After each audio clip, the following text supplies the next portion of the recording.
চলো চলো, প্লেন ছাড়ার সময় হয়ে গেছে। যাক, আজকে প্লেনটা খুব তাড়াতাড়ি ছাড়লো। হায় আল্লাহ, আমার পেটে ব্যথা শুরু হয়েছে। দেখেছো, আমাদের যমজ বাচ্চা হয়েছে। ফর্সা ছেলেকে রেখে এই কালো ছেলেকে সমুদ্রে ফেলে দিব। আমাকে কেউ বাঁচাও, আমার বাবা আমাকে প্লেন থেকে ছুঁড়ে ফেলে দিয়েছে।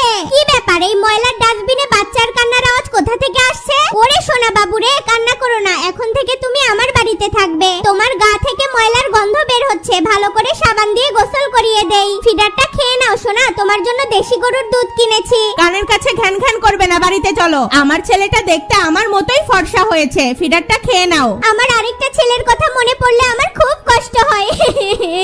তোর এই কালো ছেলের জন্য আরেকবার কান্না করলে তোকে বাড়ি থেকে বের করে দিব। টমি যাও, তাড়াতাড়ি স্কুলে যাও বাবা। ওরে, আমি স্কুলে চলে এসেছি। তুই তো দেখতে একবারে পাতিলের তলির মতো কালো।